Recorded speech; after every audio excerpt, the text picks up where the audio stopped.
Sa usaping yamang agrikultura, hindi papatalo ang Pilipinas, lalo na sa kasaganahang taglay ng niyog para sa sikat na pangsangkap at mga produkto mula rito. Ating panoorin ito.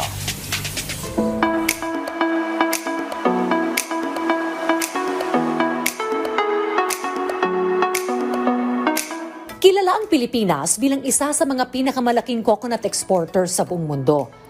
Kahit iisang bansa ang pinagmulan, iba-iba ang anyo ng produkto ang ipinagmamalaki ng bawat rehiyon. At ngayong taon, muling ibinida ang niyog sa 3rd edition ng Sorsogon Go Coconut Trade Fair na ginanap sa isang mall sa Mandaluyong. Dito po sa exhibit namin, makikita niyo po lahat, halos mga coconut products na from handicraft and then sa ating mga delicacies, sa ating mga food. We have to bring our products dito sa Manila so that itong mga Manila buyers na aming tina-target, makita nila kung ano ang may offer ng aming mga producers from Sorsogon.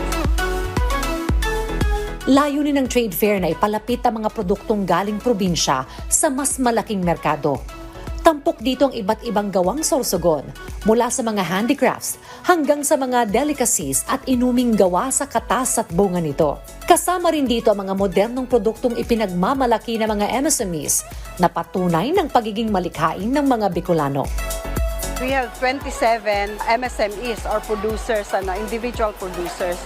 Sobrang nakakatulong po itong ganitong mga events na ginagawa namin kasi we believe na ang trade fair is the best avenue for our products to be promoted na maipromote sa buong mundo. Sa pamagitan ng ganitong mga trade fair, na ipagmamalaki ang mga produkto na galing probinsya at nakikilala ang mga tagong talento ng mga Pilipino mula sa iba't ibang rehiyon. Higit pa sa mga handicrafts at delicacies, ito'y paalala na ang pagsuporta sa sariling atin ay pagbibigay daan sa kabuhayan at kinabukasan ng ating mga kababayang Pilipino.